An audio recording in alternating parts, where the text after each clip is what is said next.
Good morning, everybody. Welcome to episode 149 of So What's Been Happening.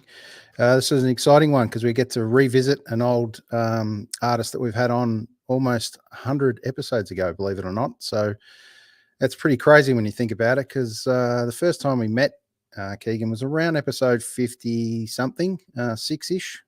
So we kind of just connected after I bought a couple of pieces of his incredible art. At that stage, it was a Dave Grohl piece, and it was an Eddie Vedder piece, two of my absolute loves. So to have those put on the wall proudly in my house is incredible. So over time, 3 years, a lot of time has gone past, weirdly and sadly. We haven't been connected to Keegan a little bit earlier, but we've definitely watched his journey, and the journey has been an amazing one, fair to say, to the point where a couple of extra pieces have been added to my collection, which is really cool. The latest being a Beatles piece, which he's finished not long ago, and one of my all-time music idols, Jimi Hendrix, has been added to my wall as well. So it's become a Keegan Hall museum to some degree, which is pretty cool. But we look forward to having a chat to Keegan right now. It is Sunday night over in Seattle, 5 o'clock actually. So it's beer o'clock. Make sure you grab yourself a beverage and kick in for a couple of minutes while we talk about a few of Keegan's latest pieces, which just amaze me every time I talk about and see this guy and talk to people about Keegan. So let's bring him up. Welcome back, Keegan Hall. Hey, thanks, Aaron, man. Appreciate it. I can't believe it's been what you said, 3 years already. It's pretty crazy when you think about it. Time kicks on way too quickly. Yeah, and good to hear that you've been staying busy and getting all those episodes. Sounds like everything's going well on your end too. So congrats on that. Yeah, thank you, mate. Yeah, look, we decided to continue this. It was only supposed to be a podcast in relation to catching up with a few people over the worst time of COVID, and it's turned into being able to connect with artists, sports stars, musicians, and just general chats about life and mental health and all sorts of things. So it's been, to be honest, the feedback's been pretty overwhelming. It's up to show 150. I didn't think we'd go past show number 1, to be perfectly honest. So it's great for you to join us again. Yeah, absolutely. Well, you're off and running. I'm sure there's going to be a lot bigger and better things after me as well. So yeah, I can't wait to see what you guys do here. No problem. You're very modest, Keegan. It's awesome to have a talent like yourself on this show. So I don't know. It's kind of, where do we pick up? It's so much has happened. We're going to start with a couple of pieces, but I hear you've just been on a little road trip, a little trip in overseas to kind of recharge your batteries. Yeah. Took a little half business, half vacation. So the first 4 days were in New York for Fanatics Fest. It was, Fanatics, the big sports company. They had their first ever event where they're kind of trying to be the Comic-Con of the sports world.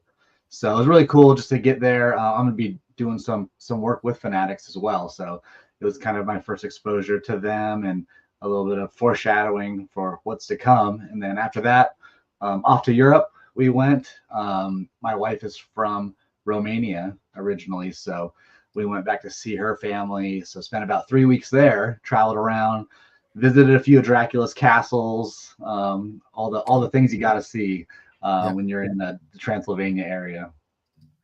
Any inspiration in amongst some of these trips outside of for a place you kind of haven't been before? You've landed in this place. It's amazing, like this Dracula's museum. While it might be a tourist attraction, surely it must spur you on to do something. Well, I just love history in general, so it was just so amazing to walk through, those hallways or into that torture chamber, and they kind of tell you all about what's, and you're like, man, what the heck happened in this room right here? I almost don't even want to think about it. But just Romania in general has so much history, so, and a lot of it's pretty well preserved. So that was very, very interesting. And then kind of on the inspiration side, I work with a lot of different athletes and musicians and whatnot. So as I was, going from city to city, people were often asking me if I would work with some of their local kind of legendary soccer players, right? Because obviously soccer is the biggest sport in Europe and all around the world, really. So we got a few seeds planted on potential projects with some of the top Romanian players as well. So we'll see if that comes to grow. Beautiful. And I'm sensing in an Olympic year, it'll be pretty cool to have something out potentially, or if not, maybe LA 28.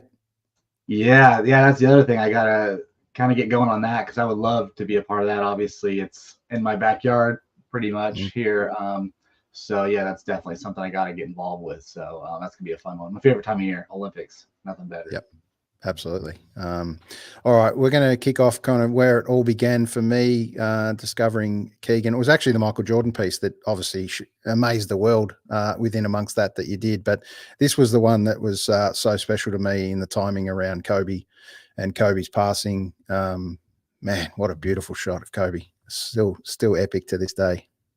Yeah, one of my all-time favorites. I mean, Kobe is obviously one of my favorite players in general, and that shot in particular, his rookie year, so much, high expectations, what's gonna come, we don't really know. So that I know I really like to try to capture the emotional side of sports, in addition to the athletic side, because I think they're just so complementary. And if you're an athlete or you've ever played sports, you can really kind of feel that emotion, not only the competitive side, but just the moment of silence too, when you're kind of contemplating what's to come. So that image, probably really more than any image I've done, captures that type of moment.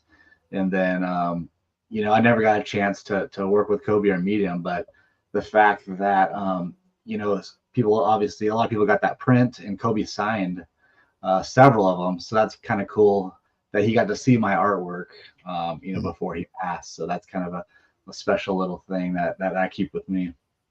Yep, definitely. And you've paid homage to Kobe once again in another beautiful image that we're just going to play a little clip of and then have a chat about. Yeah. Here it is.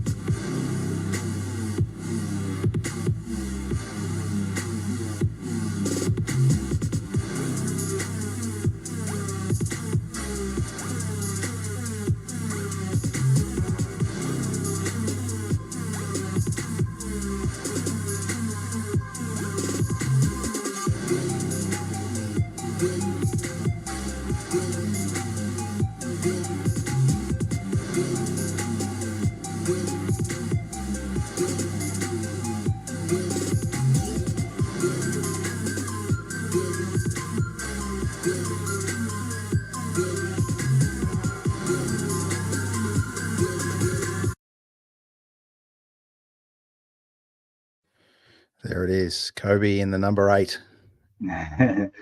Yeah, that was coming off a Tiger Woods drawing that I did, where there was this kind of crazy background that was all blurry, and it was very challenging to capture all of that, because I think so coming from that, I wanted to do something a little simpler, and I've always had this Kobe shot in the back of my mind of just kind of the pose, and you can kind of, and the angle down. So I was like, I'm just going to do this with no background, just make it super clean, sharp, just Kobe on white.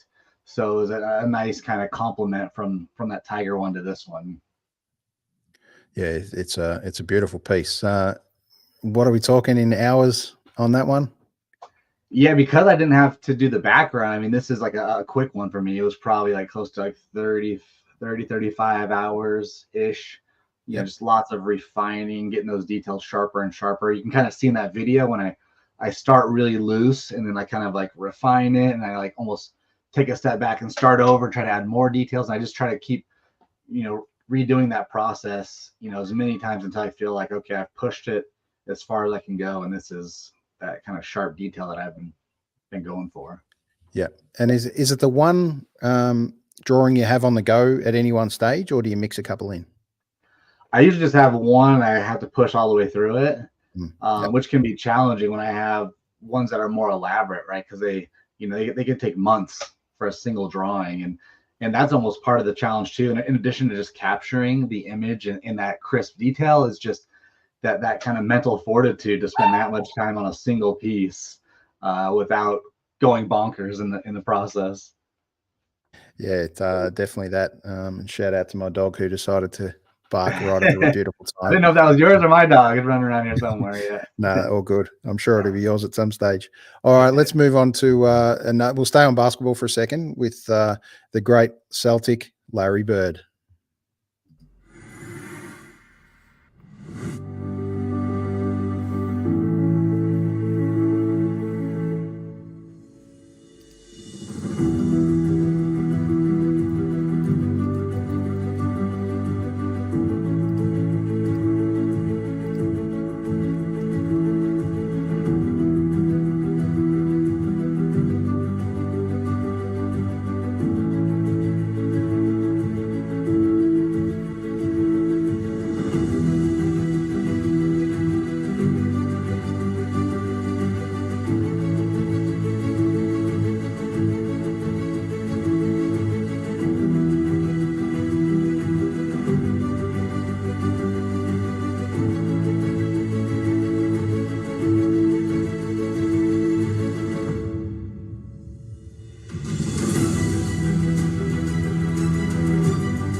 Some say the greatest Celtic of all time. Interested in your opinion on that one? There's been some good ones.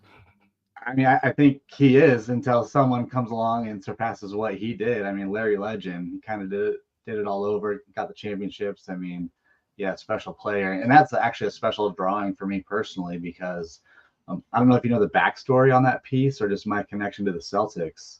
Yeah, no, please tell us. Yeah, when I was first starting to get back into art again, I had a business trip in Boston, and I had never been to the Garden. I always wanted to go see a Celtics game, so I just bought a single ticket. I was there by myself, just bought a single ticket. Ended up sitting a few rows back behind the hoop, and I sat next to this young kid and his dad. I don't know, the kid was probably like 8 years old at the time, and his dad, and just started talking to him. The kid was like a super fan. I was blown away at that kind of the amount of knowledge he had about the Celtics and just the NBA in general at that age. And I told him I used to work for the Sonics, and from Seattle, and now we don't have a team. And he kind of wanted the Celtics to kind of be my adopted team. And kind of a cool moment happened where the cheerleaders were throwing out shirts into the crowd, and if people go crazy for free stuff. They're like clamoring, and this kid happened to catch a shirt. And so for any kid, that's like winning the lottery, right? Like ecstatic. And he actually gave the shirt to me. He wanted me to have it, share his team with me. And that left a really big impression on me just as an outsider coming in. And of course, the Boston fan base has the reputation for just being crazy and wild and rude and tough. And to have this kid, kind of shatter that whole stereotype really blew me away. So I ended up keeping in touch with the dad and the son. And the following year, I went back and we had dinner together, and just kept in touch with him over all these years. And now it's like, I don't even know, like 8 years later. Like the kid's grown up now. I don't know, he's like 15 or something. And he reached out to me. And all this time, my artwork's slowly been going up, and value, demand, all that stuff. And he was like, "Hey, man, it's my dad's 50th birthday is coming up, and I want to do something special for him. Larry Bird's his favorite player. He's like, I'll pay you for the drawing." And I was like, "Oh, I mean, dude, you're like a little kid. Like, I can't. What am I gonna charge you? Like, what?" So I did this piece kind of in secrecy for his dad, and he got to I sent it to him. He got to deliver it to his dad, and just pure surprise. His dad was shocked, blown away, brought to tears. And it was just such a cool moment knowing where I started with the kid and the dad. They're like the two of the greatest, nicest, most genuine people you ever meet. So for it to kind of come full circle where they reached out first, gave me that shirt, and I can kind of come back in the end and deliver a really cool drawing of their all-time favorite player. So that was pretty cool and special for me. Yeah. Well, wow. What a beautiful moment. And you're right. The Celtics crew especially the fan base, get tarnished with being crazy fans and not being too welcoming into their Boston Garden. So yeah, really changed the story there.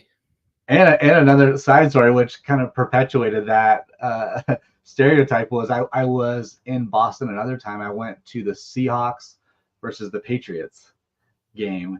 Yep. And again, I went with a few people that I knew from Boston, but I ended up getting a ticket late, so I had a ticket by myself. So they sat somewhere else. I sat alone, and I wore all my Seahawks gear, surrounded by all Patriots. And it was the game where the Patriots were driving to win the game, and they basically Rob Gronkowski was caught a touchdown, or just about to catch a touchdown, and Cam Chancellor punched it out at the last second for the Seahawks to win the game. And literally probably 20 minutes prior to that, my friends were like, you got to meet us probably with 5 minutes to go in the game, just at the concourse, just in case. And I was like, okay. So I went up there and we watched that end of that game with a punch out, and they're like, we got to get you the hell out of here, because people were irate. They thought it was a penalty. People were pissed. So they were like looking for Seahawk fans to let it be known. So we like literally ran back to our car after that game. So that's good crazy. times. Yeah, good times and bad, but what a great result. All right, so we've got one more sports in the chat to have a talk about, and you touched on it before, the incredible Tiger Woods. Let's touch on this one.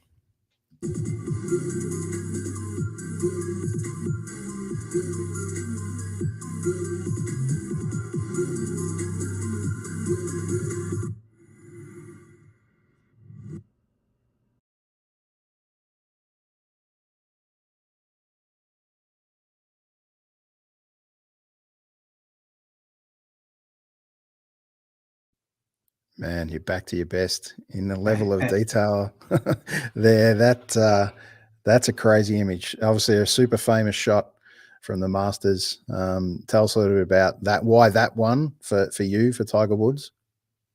Yeah, I mean, that was I think it was his comeback year too, when he, people weren't sure if he was back or not, and he obviously came back and won the Masters that year in thrilling fashion. So I think, in sports like football and basketball, where it's like highly athletic, you see that emotion really on every play, these guys, because it's so competitive and head to head like that. In golf, since it's largely one versus yourself, more of a mental game, you don't get to see as much emotion. Typically guys try to hold it together throughout a round, so to see him kind of explode with emotion after kind of everything that he had been through, I mean, that's why that's such an iconic image, for more than just winning, right? It was everything that he had to go through to get back to that point. So for me, that was a really special image. And then just visually, having that challenge of capturing that background and really adding that depth to the piece. I know I wanted, Tiger to be really sharp, and actually I extended it a little bit too. The image that I was looking at was a lot smaller, didn't have as much background in it, but I wanted to really kind of extend the background a little bit more and make it just a little bit more like encircling him and making him more the focal point, where you can see like his hands and the club, and then kind of the shadows and other breaks in the trees almost make like a circle there that kind of brings the viewer all the way around. And then of course it's all grounded by the crowd background. But I always enjoy these types of drawings where you have to draw blurry, which is kind of a weird kind of mental challenge, because as somebody who draws hyper realistic, you want that detail to be so sharp and crisp, and you almost have to like, twerk your perspective and your approach to, okay, I actually need to draw this blurry, and the shading has to be so soft, the transitions have to be so soft for it to look real. Yeah, it has to be as I guess the exact opposite of what I normally do. It can't be sharp and crisp lines. It has to be this transition to give it that blur effect and that depth. Yeah, it's one of the questions I had for you exactly on that piece. So thanks for preempting it. Obviously, I don't shoot you any questions, just to let everyone know before we jump on a chat and just ad lib and see kind of where the chat takes us. But yeah, it's an incredible piece. Now, is there a little Keegan Hall hidden in the crowd there, like you've done on some of your other pieces? There is actually, yeah. I think it's funny because I always forget on a few pieces to add my face, but most of my drawings my face is in there somewhere, and that Tiger Woods one, it is in there. Yep. So There you go. yeah, Someone's gonna have to look for it. It's not only the people. It's the hint is it's not only the people in the background. It's in like the trees somewhere. Yeah, well, there you go. But yeah, I mean, drawing blurry. That's always something. He's really intrigued me. Your hyperrealism is just incredible, but your ability to do a combination of both on some pieces is truly amazing, mate. So, congratulations to all that. Now you've been kind of back. How long have you been back drawing again since you picked up the pencil? In that kind of you were quite young at the time. Yeah, I mean, it's probably been 8 years total since I've been drawing. Again, I didn't draw at all. I didn't have any plans on returning to art. So it was like a cold turkey quit, and then like just came back out of nowhere and kind of had to teach myself to draw all over again. So I mean, even if you look back at those early drawings when I came back, I completely dislike them because I can see all the things that I did wrong. But it's also rewarding to see where I started compared to where I'm going, and kind of all the learnings along the way. Yeah, well, where you are now is truly amazing. But this one wasn't too long ago. But Jimi Hendrix, possibly the greatest for me, anyway. I'm intrigued and inspired by. Do you listen to the music in amongst these bands, especially while you're in drawing mode? No, you absolutely nailed it. And I do that on purpose for, I mean, a few reasons, but yeah, the Jimmy one, obviously a Seattle icon here, right? And one of the greatest guitarists, if not the greatest ever. And the iconic image. And again, the smoke, there's a lot of kind of unique challenges with this piece. But yeah, when I listen to, when I create a drawing of a musician, I have basically their music on repeat. And it's kind of it's so surreal to start off with a white paper and you get the sketch going and you're slowly adding detail, and over time that piece is coming to life. And then and throughout this process they're basically singing in my ear, right, or singing to me. And as I'm approaching the end of the drawing and they're trying to capture that photorealism, it's a very, very unique experience for me to hear them, see them, draw them, capture them, like bring them to life, while they're kind of serenading me at the same time. So that's kind of a little thing for me that I like to enjoy, but it also kind of orients, my mind, and it helps me kind of like, I think, better capture the essence of who they are and their music. Cause I kind of, it's so ingrained into my mind throughout the creation process that you can't help but kind of insert it into the artwork itself. Yeah, and you're right. An incredibly amazing image of Hendrix. The contrast in the light and dark there, the hair, the smoke, like it's just pure epic Hendrix. So I can hear plenty of songs in the back of my mind while I play this. But let's play this one.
Wow, so many challenges on that piece that I can pick up, but the incredible detail just in the jewelry, the iconic jacket, the cigarette, the softness of the smoke, like, man, Mhm. incredible. The hair, well, who will forget the hair? But that smile, that cheeky smile with Hendrix as he exhales a cigarette, mate, it's one of the coolest moments in rock. No, and you definitely nailed on several of the challenges, and then I think the added challenge is whenever I've been drawing, several kind of vintage images lately, and obviously the photography from that era is just not clear, right? It's grainy, has a Yeah. certain look and feel to it, which I actually think enhances the image overall. So when I draw that, or when I draw, I want to try to capture that same thing. So I try to make it kind of grainy and rough, and I could, when I'm drawing this, I can see areas where I could make it more detailed potentially, but that's not what the image is. And I think you lose some of that essence of that, that kind of that 60s, 70s feel photography if you kind of go above and beyond. So I try to make it true to the image. And in fact, this is kind of funny. My Eddie Vedder one that I did when Ed and I raised $100,000 for charity. That image was taken by Danny Clinch, who's one of the greatest photographers of all time. And the image itself is a little bit blurry, which is part of the whole mood and aesthetic that he was trying to create. So I wanted to capture that exactly. So my drawing was a little bit blurry, and I actually had somebody return their print because they thought it printed blurry, and there was like a Wow. mistake with the printing process. It's like, no, I drew it like that on purpose. Uh, so it's always fun to kind of get into these kind of little backstories behind the artwork of Yeah. why it looks the way it does. Mm. Well, we can't wait to have Pearl Jam on tour again in November. They land in Australia, which is really exciting, not too far away. Two big sold out shows, which will be around 70 to 80,000 people each, which is really cool. So it's a special time, man. You might have to hit a plane and then head out to Australia soon. I've never been there. I would love to go, and obviously Pearl Jam's still killing it. I flew down to Napa Valley, California, to see them on their current tour. Yeah. So I mean, it's just endless good songs. Yeah. Just I don't even know how they pick a set list because it's just like every song is Yeah. amazing. But yeah, you got to go if you weren't already planning on going. You got to go because it's well worth it. Yeah, absolutely. Absolutely. And you talked about timeless. We'll finish on this one, but we talked about timeless images back in the days of rock. This one is by no means one of those incredible moments with the Beatles. Tell us a little bit about how the inspiration, let's play the video first, and then we'll talk about the inspiration behind it, why this pick in particular with the Beatles, and how it kind of came about.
Yeah, what a Beatles moment. Yeah, I mean, I grew up listening to the Beatles, so they had always kind of been on my radar. I knew I wanted to do a piece eventually, and of course, Abbey Road's the most iconic image probably they've ever done. But also that image is unique just from a composition standpoint, because at least for me, I knew this was going to be a challenge, because one of the biggest challenges with realistic drawing, or just drawing in general, is when you're looking at something, your mind almost wants to fill in the details. Like if you're trying to draw a face, your mind is already saying, okay, that's a nose and that's an eye, and it should look a certain way, and it kind of influences what you end up creating, and it may or may not end up looking like that final piece. Whereas for me, I take a step back and I try to like take different sections of the image and like abstract it in my mind. So it's like I'm not drawing a face, I'm just trying to capture the change in values from dark to light, and where it is like maybe there's a little bit of texture here that changes, and I think that ultimately helps me create a more accurate image. So and in this one, you can see the road in particular. Again, because the image quality was the way that it was back then, it wasn't a sharp, crisp image. So like that concrete on the street that they're on, that pavement, it's so broken and patchy, and in the light, particularly there on the far right hand side. That texture, if I was trying to draw just a street, it would probably look a lot differently. So I had to kind of abstract that area in particular and draw it as it was in the image, where you see these really kind of patchy, sharp transition areas where the light's hitting it just right. And almost like if I knew if I could do that accurately, then things like you could see where like literally a car drove down that street, right? You can see the grooves in the street where the cars constantly pass. And so now when I kind of step back and I look at it as from afar, it's like, did I capture that accurately? And if not, I'll kind of go back in. That's why you see in the video, I'm constantly going back over the areas and tightening them up as much as I possibly can to get that ultra realistic look and feel. Yeah, well, mate, boy, did you nail that one. This is a really special one for me. And to be honest, I've been looking for a really nice Abbey Road Beatles shot for quite some time. So, weirdly enough, the world has delivered for me. Keegan Hall, you've absolutely delivered on this one. This is a really special one to me, being a massive Beatles fan. I've got a huge genre of different musical loves, but this one in particular, and this particular shot, obviously, you've got all those combinations of a white suit to grey suit to all sorts of colors in amongst this. You've got the massive light contrast from the pavement or the crossing, the Beetle in the background, which is really cool, and just the whole. The whole moment. Like I feel like I can look almost a kilometer down the road and see what's going on, mate. So this is an incredible piece. I urge everyone to jump on keeganhall.com and just treat yourself.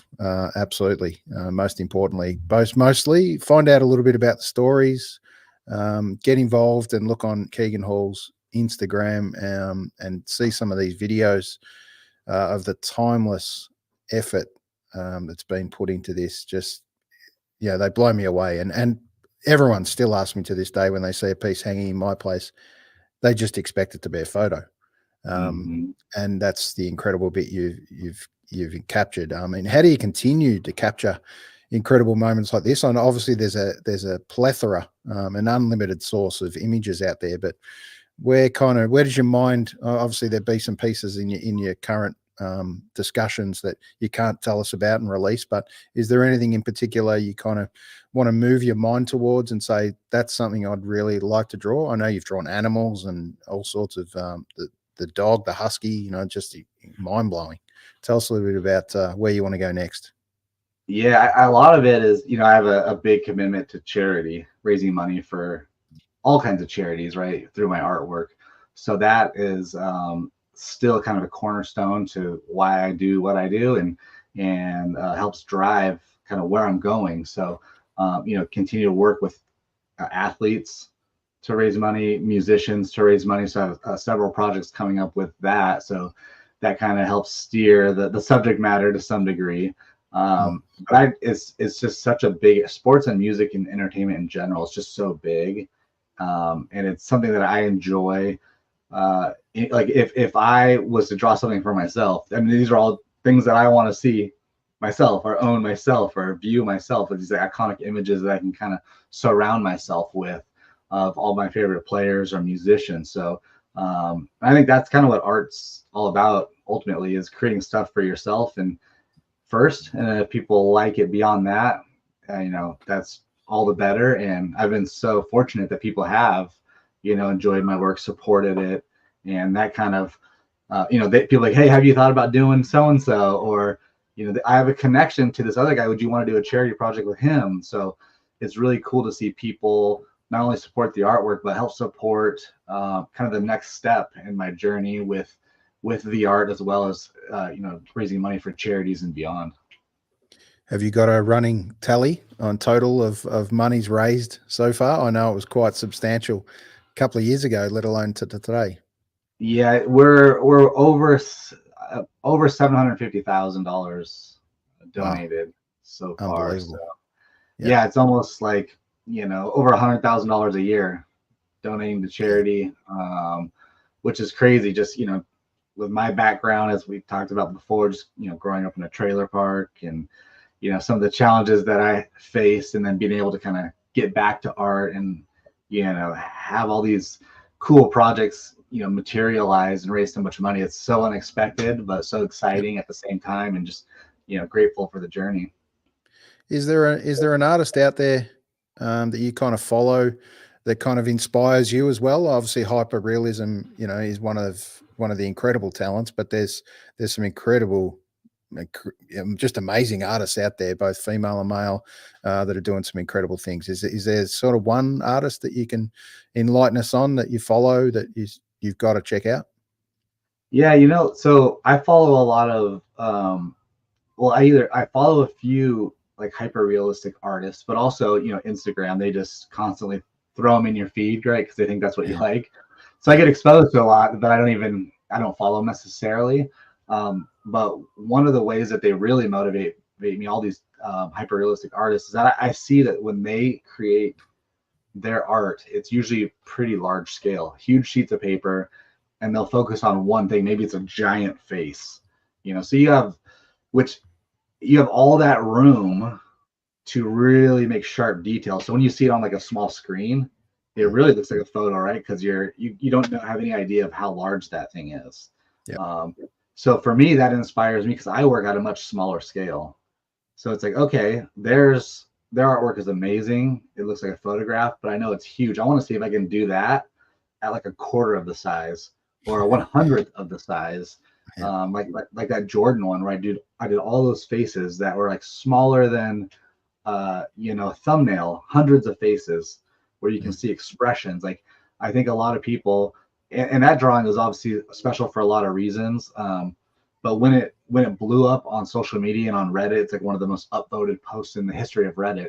And you can see all the discussions taking place and people that don't believe it's real. And I'm so thankful I filmed it from so many angles just to squash that. But people assume that this is like the drawing's like the size of a wall, because how could you get all that detail in that little tiny? And I'm like, no, it's like the size of my chest. It's like this big, and I packed all that in. So that's like what I take away from, and the inspiration I get from other artists is like, I can see, I'm like, wow, those people are really good. And now I want to see if I can do that better in a more challenging way. Yeah. Well, it's great to hear that you're still challenged. It means your art's not going anywhere in a hurry. All it is just going to drive you and push you to further deliver the incredible, timeless pieces that'll sit in someone's house. So, mate, awesome to touch base again. Unbelievable effort to create so much money and generate so much money in amongst it. It's not just you, it's the artist, and it's all the rest that goes with it. But it's nothing without that piece to top it off. So incredible work, mate. I look forward to catching up with you again. Let's not wait 3 years. I'd love to touch base with you kind of on a bit more regular moment for a shorter period of time. We'll just talk about each piece and maybe as you do them, or each couple of pieces. So I'd love to keep that connection happening. Yeah, absolutely. I mean, we got some big projects coming up. I mean, even big projects that happened in between our last one with, Giannis Antetokounmpo in Greece and all kinds Yeah. of fun stuff. So yeah, Yeah. whenever you want to pop in and jump on, I'm down. Okay, perfect. Look forward to it.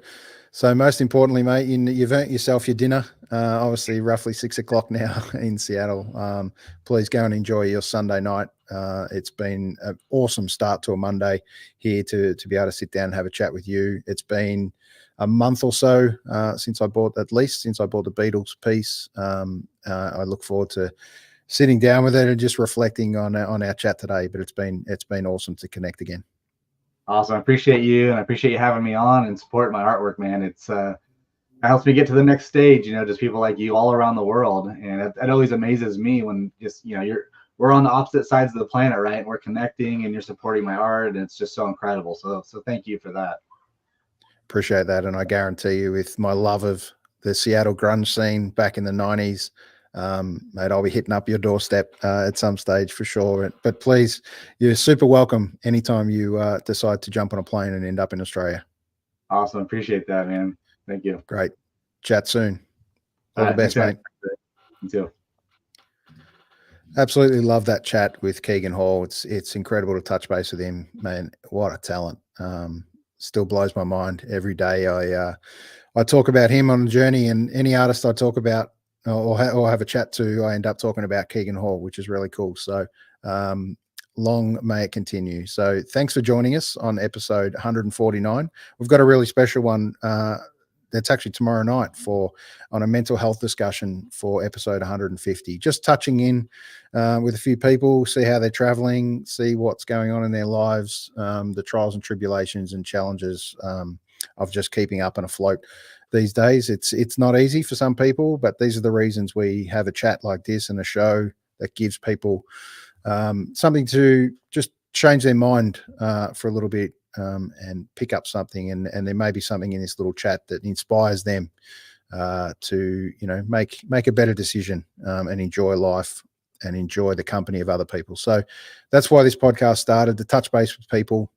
Please get out there and do that. Ring a friend that you haven't had a chat to in quite some time and tell them about this Keegan Hall episode. And you never know when they'll hit you up for a coffee or a chat, and it may be just one of those moments that changes their life. So look forward to having a chat tomorrow on episode 150. But for now, that was episode 149 of So What's Been Happening. Have a great day and have a great week.